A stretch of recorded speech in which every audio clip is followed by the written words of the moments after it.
Saudações! Vamos falar agora sobre a política no segundo reinado.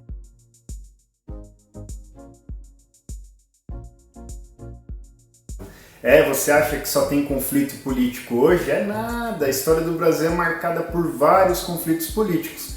E não vai ser diferente no governo de Dom Pedro II, certo? Então também vai rolar muita treta, sobretudo entre dois grupos aí que vão disputar o poder.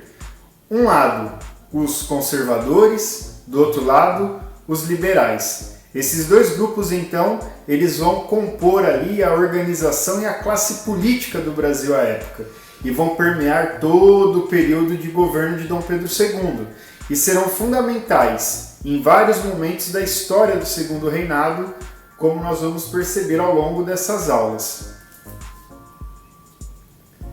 Os dois partidos políticos, então, vão disputar o poder no Brasil. Os liberais, que se originam da união dos progressistas, dos liberais exaltados e dos descontentes com o poder centralizado. Esse poder liberal ele vai ser constituído basicamente da classe média, de proprietários rurais do Sul e do Sudeste, que buscam aí a autonomia nas federações. De uma certa maneira, esses liberais estão em busca da autonomia das províncias e, ao mesmo tempo, de uma certa abertura política para que eles possam trazer e discutir pautas que são das regiões em que eles ocupam, sobretudo a região Sul e Sudeste. Esse grupo dos liberais, eles estão associados a todo esse movimento de questionamento a um poder centralizador e centralizado. Alguns liberais, olha que interessante, se identificavam até com algumas teses republicanas, o que não é estranho na história do Brasil, quando a gente olha para trás e percebe todo o movimento de revoluções, sobretudo as revoluções separatistas, que tinham já uma pegada da construção de repúblicas, como por exemplo a Conjuração Mineira de 1789 e a Conjuração Baiana de 1798. O outro grupo que vai compor essa disputa política no Brasil é o grupo dos conservadores. Os conservadores, eles se constituem aí como fruto da junção dos regressistas e dos restauradores, aqueles mesmos que queriam a volta de Dom Pedro I. Esse partido conservador, ele é formado de comerciantes, magistrados, burocratas. Eles buscam a centralização e o fortalecimento do poder executivo. Bom, tendo em vista esses dois grupos, é importante analisar aquilo que há de semelhante e diferente. Bom, a semelhança desses grupos é que ambos, conservadores, liberais, acabam constituindo parte das elites do Brasil à época. Proprietários de terra, muitos donos de escravos, enfim, eram os grupos de poder à época. Algumas diferenças importantes. Os liberais eles têm uma característica mais regionalista, defendem a autonomia das províncias. Já os conservadores defendem um governo mais centralizado, um governo mais articulador, digamos assim, mas ao mesmo tempo um governo mais duro, mais rígido e com interesses aí de disciplina, de organização, enfim. Esses grupos, eles vão disputando o poder e aí na disputa do poder desses grupos vai se dando aí os processos de briga política que vão para além apenas das ideologias e das ideias, mas aí vai entrar do ponto de vista das disputas eleitorais. Sim, galera, eleições. As eleições entre os liberais e os conservadores. Enfim, liberais e conservadores fazem parte de um mesmo grupo, de uma elite, no sentido de serem parte de uma elite, embora com interesses políticos diferentes. E onde que a gente vai ver essa disputa política? Nas eleições. Sobretudo naquilo que ficou conhecido como eleições do cacete. É isso mesmo que você ouviu.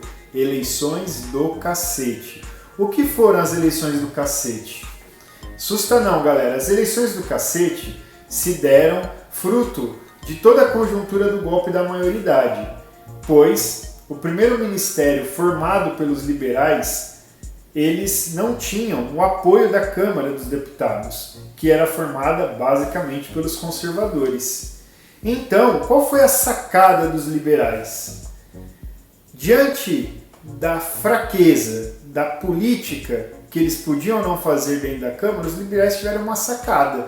A sacada foi chegar a Dom Pedro II e pedir a dissolução da Câmara. Para quê? Para que se chamassem novas eleições. Essas novas eleições culminaram aí com essas eleições do cacete. As eleições foram realizadas em outubro de 1840 e viraram um campo de batalha pelo voto. Rolou de tudo, galera, rolou de tudo. Tudo o quê? Falsificação de votos, roubo de urnas, agressão a candidatos, gente que era raptada para não ir votar. Ou seja, foi uma eleição muito dura, muito violenta, e quem sai vitorioso desse processo são os liberais. A vitória dos liberais, então, vai acender uma luz amarela na cabeça de Dom Pedro. Por quê? Porque Dom Pedro vai sofrer a pressão dos conservadores. Sim, Dom Pedro vai sofrer a pressão dos conservadores. Para tentar fazer um meio de campo, ou seja, organizar o império e não ficar refém de nenhum dos grupos, Dom Pedro II dissolveu o gabinete liberal e formou um ministério conservador. Com essa formação do ministério conservador por parte de Dom Pedro, agora quem fica chateado, triste, desanimado são os liberais, que apostavam que Dom Pedro faria as vontades deles. Não é à toa que eles vão articular o golpe da maioridade. Mas quando Dom Pedro percebe que se ele ficasse do lado dos liberais e perdesse o apoio dos conservadores, ele teria muita dificuldade para governar o império, então Dom Pedro vai buscar uma saída para essa situação, tentando trazer para ele o grupo dos conservadores, que à época tinha um peso e uma força muito grande, até porque os conservadores acabavam defendendo também o império de Dom Pedro. Então, isso tudo é política, isso tudo é discussão política. E Dom Pedro, ele vinha sendo formado para lidar com essas situações e ele vai realizando esse processo. Veja que então, não é fácil ser um imperador, não é fácil lidar com essa conjuntura. Mas Dom Pedro então vai estabelecer essa estratégia. Essa estratégia então vai se constituir naquilo que ficou conhecido como o rodízio dos poderes, que Dom Pedro então vai aplicar mediante as mudanças e a recriação do Conselho de Estado, que é fruto aí de todo o movimento de retomada da Constituição de 1824. Então, Dom Pedro ele vai buscar uma saída para essa disputa entre liberais e conservadores. Qual é a saída que ele busca? Dom Pedro ele vai resgatar a Constituição de 1824. Lembra lá da Constituição de 1824? A Constituição de 1824 ela traz alguns elementos importantes. Um deles é que o imperador se tornava o poder moderador à época. E havia a criação de um Conselho de Estado que ajudava na organização e no controle do império à época. Muito bem, o que Dom Pedro II faz? Ele resgata esses elementos da Constituição de 1824, que havia sido cancelada, mudada lá no ato adicional de 1834. Quando Dom Pedro II traz novamente essas questões, ele se coloca mais uma vez como o poder moderador. E se colocando como poder moderador, ele vai procurar então estabelecer uma política de equilíbrio, digamos assim, entre liberais e conservadores. Esse movimento de Dom Pedro II é um movimento político bem astucioso. Por quê? Porque ele consegue, de uma certa maneira, equilibrando esses dois grandes grupos políticos, manter o seu império, manter o seu reinado, manter o seu governo.